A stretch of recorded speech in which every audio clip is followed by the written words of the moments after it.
was 10 or close to it. No one wrote down the exact age. The boy had no trial, no lawyer, no confession of his own. Only a mother, broken by weeks of torture, who finally said what her inquisitors needed to hear. That her son had helped her fly to the witch's Sabbath, that he had licked the devil's foot, that he had fed the goat black bread soaked in his own blood. It was enough. They pulled him from the church basement where he'd been locked for days, hungry, filthy, confused. The guards didn't look at him as they tied his hands. They didn't speak when he asked where they were taking him. They led him into the snow, not to a gallows, not to a fire, but to a pit. They buried him in it, standing. Neck deep in ice and dirt, left him there overnight, exposed to the wind. They called it a trial by God. They said if he was innocent, the cold wouldn't kill him. By morning, he was frozen stiff, mouth open, eyes still wide. And then they wrote in the parish record, "Justice served."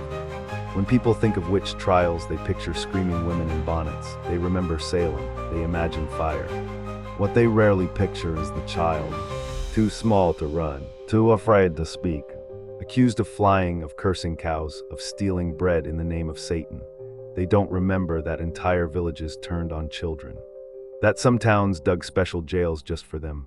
That in some regions, children as young as 4 were questioned, beaten, and forced to confess. This didn't happen once or twice. It wasn't fringe or accidental. In Germany alone, Wurzburg, Bamberg, Nördlingen, dozens of children were executed during the height of the witch hunts. Some were beheaded, others starved in prison. Many died unnamed, unrecorded, erased. They weren't witches. They were vulnerable, and that's exactly why they were targeted. Children couldn't resist, they couldn't defend themselves, and when tortured they said anything, even if it meant condemning their parents, their siblings, themselves. Because fear doesn't look for truth, it looks for outlets. And in a world ruled by religious terror and superstition, the smallest bodies often made the easiest scapegoats. We remember the women burned. We rarely speak of the sons buried in snow. The daughters who confessed to flying on broomsticks because their ribs were cracked from beatings. The infants accused of evil gazes. Because to remember them would mean admitting a deeper truth. That when a society is ruled by fear disguised as righteousness, no one is too young to be seen as guilty, and no one is safe. Between the 15th and 18th centuries, a slow-burning hysteria spread across Europe, not as a single event, but as a pattern.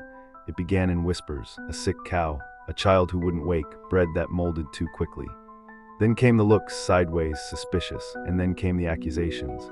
From village to village, town to town, thousands of trials erupted, each one claiming to root out evil, protect the innocent, defend the soul of Christendom. But what they really did was legalize panic.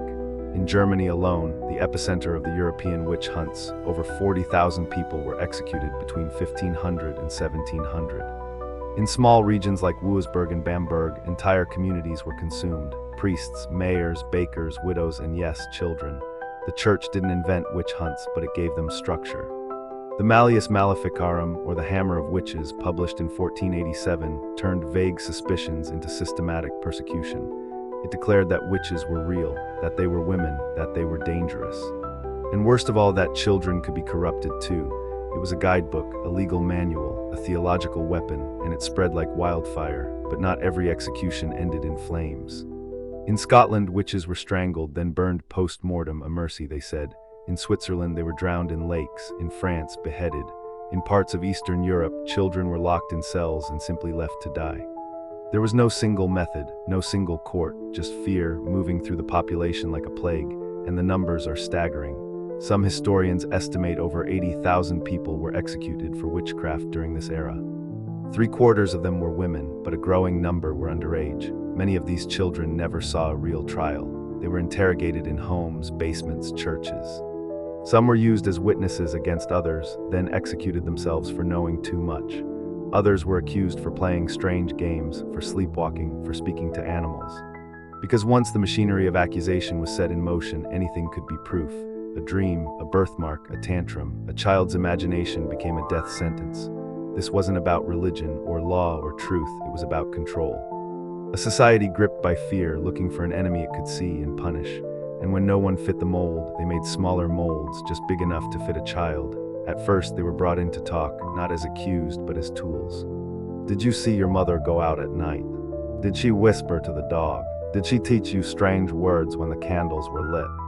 In towns like Bamberg and Nördlingen, children were often the first to be questioned when suspicion fell on their parents. Not because they were reliable, but because they were vulnerable. Most couldn't read. Most didn't understand what was happening. All they knew was that the men asking questions were angry, loud, and powerful. And that the people who lied got to leave sooner. Some kids said yes to anything. Yes, she had a black book. Yes, she rode a broom. Yes, the devil came to her bed. Others stayed silent and were beaten for it. What began as testimony quickly became confession. A girl says she saw her mother make a potion. They press her harder. Did she help? Did she mix the herbs? Did she drink it? By the end of the night, she's no longer a witness. She's a co-conspirator. They would take the child, lock her in a different cell, tell her that God was watching, that only confession could save her soul. Some children cracked in hours, others took days. Some held out only to be betrayed by siblings or neighbors. One little boy in Wuisburg was accused by 10 other children, all of whom were terrified of being next. Fear spreads fast when the accused are small. And once a child's name was written down, they rarely left the building alive. Many never knew what they had said, their words twisted by scribes, their voices drowned out by the sound of adult panic. Some children confessed to flying. Others said they'd met Satan in the woods. A few, terrified and hungry, said they had attended a black mass just to make the questioning stop. And that was enough. They became witches, not by choice, not by practice, but by force.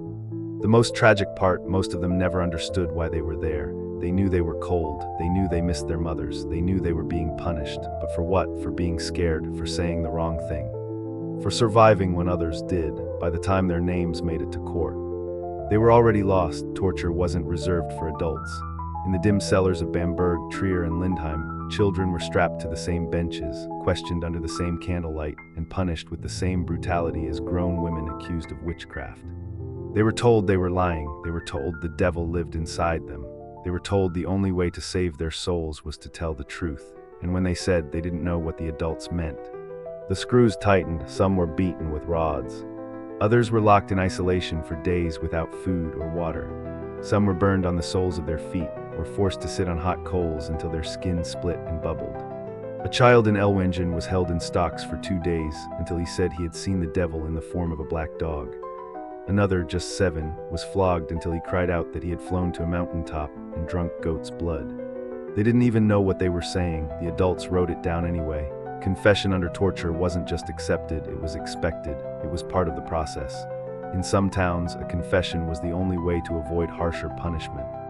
In others, it was required before any formal trial could even begin. So children learned quickly, say something. Anything. To make it stop, they invented stories. They borrowed bits of nightmares. They repeated the last things they heard shouted through the prison walls. And once they did, the machine moved forward. The court now had proof. The scribes had records. The judge had precedent. And the hangman, he had his next name. No one cared that these were children. Not really. They were too dangerous to trust, too small to fight back, and too easy to forget once buried. Their confessions became weapons, used not only against themselves, but against mothers, fathers, neighbors, teachers.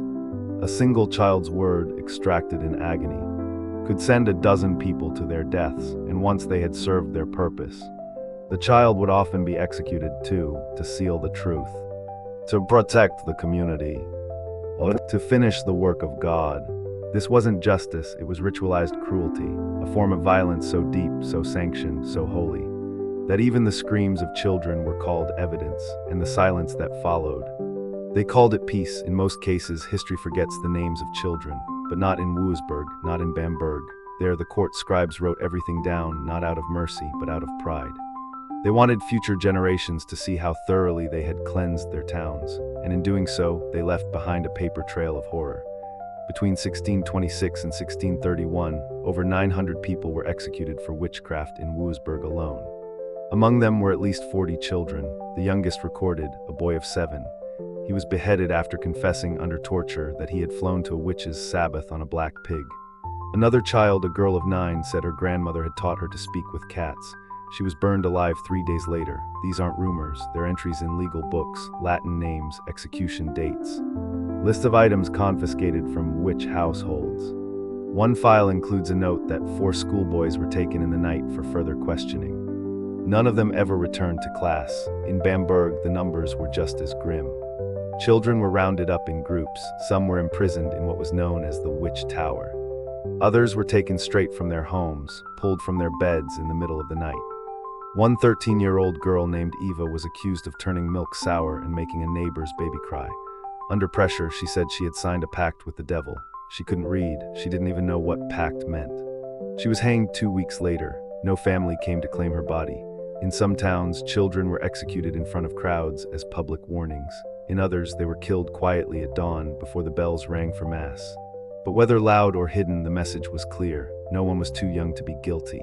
And the records, those dry, bureaucratic records, never once used the word child. Only witch, only confessed, only disposed. Children weren't seen as innocent, not in the 17th century, not in the eyes of the church, not in the courts of Wurzburg, Bamberg, or Scotland. They were seen as unfinished creatures in between sin and salvation. Born of Eve, not yet redeemed, and thus susceptible to temptation, to demons, to Satan himself.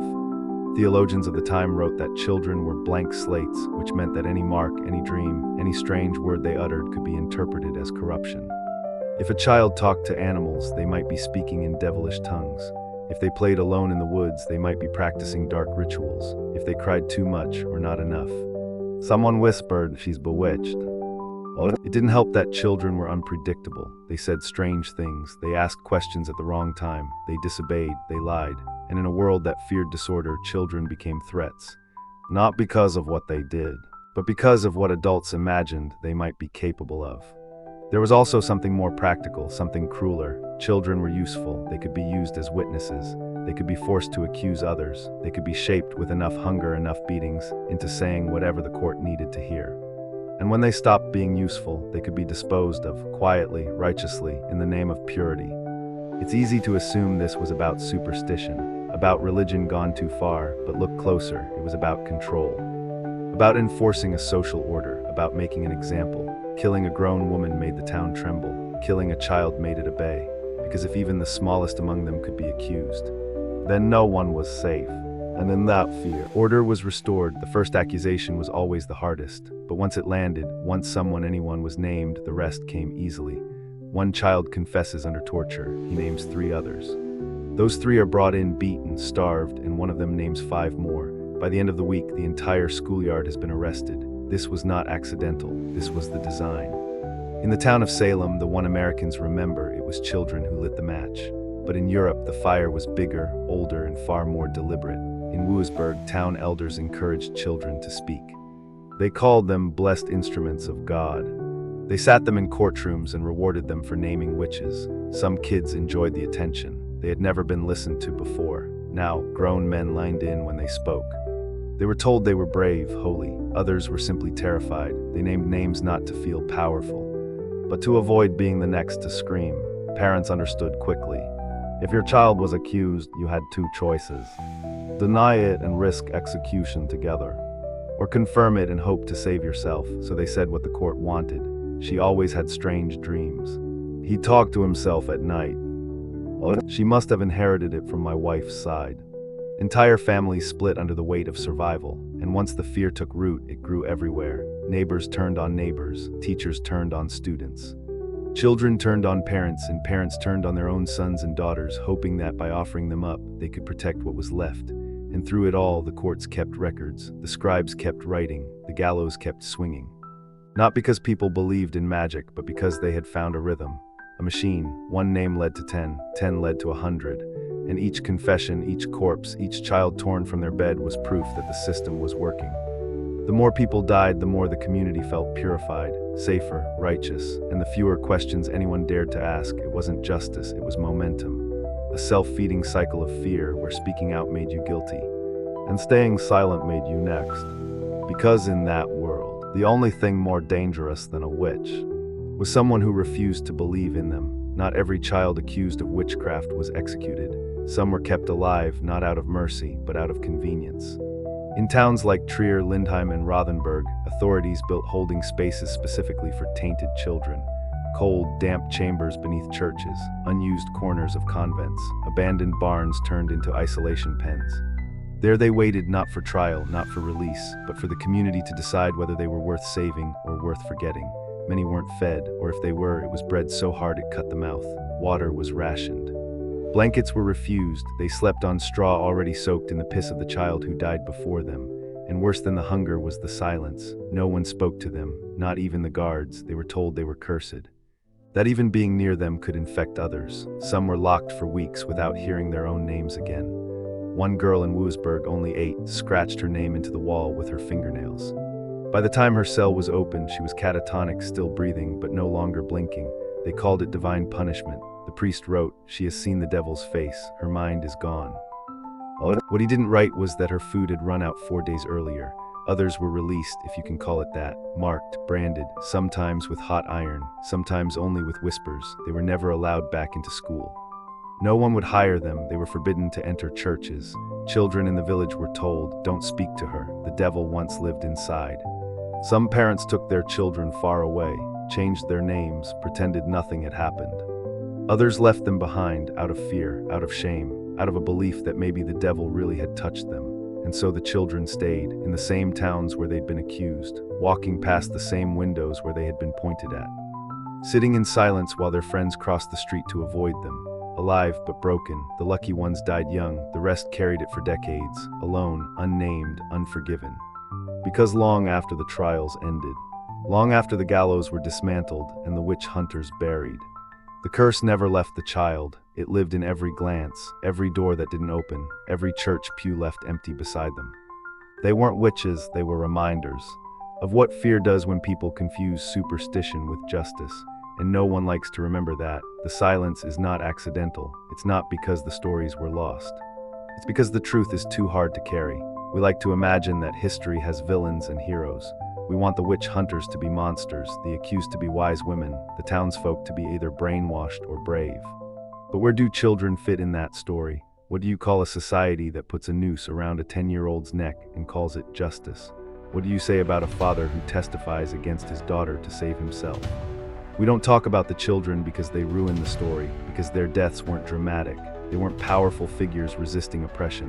They were confused, they were terrified. They died with questions on their lips, not curses. They didn't understand theology, they didn't cast spells, they didn't own black cats or dance in the woods. They were collateral in a machine built to turn fear into power.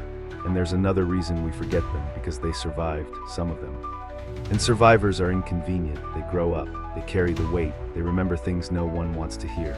The girl who was branded and left to beg outside the church, she became a woman with a scar across her collarbone. The boy who watched his mother hanged, he became a father who never let his children pray out loud. The siblings who named each other under torture, they stopped speaking for 50 years. Their presence reminds us that this wasn't some isolated madness. It was a system, codified, approved, celebrated, and it didn't just kill, it lasted. History prefers numbers, clean timelines, one execution, one name, one fire. But the children, they don't fit, they blur the edges. They make it harder to believe that anyone, even the good ones, were ever truly innocent. And so they're left out. No museums, no statues, no school lessons. No names on plaques, only the faint records in Latin. Only the silence of generations who never dared to ask what happened to the smallest victims. Because once you admit the children were hunted, you have to admit something worse. That everyone else let it happen. No one ever found a real witch. Not one person in Europe ever proved that someone called rain from the sky, summoned demons, or cursed a village with a whispered word. And yet tens of thousands died. Most of them women, many of them children. So what was the real witchcraft? It was belief, dressed in robes, carrying crosses, holding legal titles. It was adults convincing themselves that fear was holy, that pain was purification. That a child trembling in a prison cell must be hiding something wicked. The real spell was not cast in the woods, it was cast in courtrooms, in pulpits, at dinner tables. It sounded like she was always strange. It's for the good of the village. God will judge them if we don't. And it worked not because it was true, but because it relieved people of the burden of mercy. Witchcraft didn't kill those children, adults did. Adults who were afraid of what they didn't understand, afraid of disorder, afraid of dreams, afraid of women, afraid of difference, afraid of silence. So they built a system that turned those fears into action. And that system ran on small sacrifices. One frightened girl, one clever boy, one child who cried in her sleep, and once enough of them were gone. They called it peace. Today we tell stories about witches, we make movies. We carve pumpkins, we wear costumes, but what we never say, what we never want to say, is that the real horror wasn't the woman in black, it wasn't the spell book, it wasn't the Sabbath in the woods. It was the crowd that cheered when the fire started. It was the man who looked at a child and saw evil. It was the silence afterward, because the real witchcraft was never magic. It was what happens when fear becomes law. And mercy disappears. And we still see even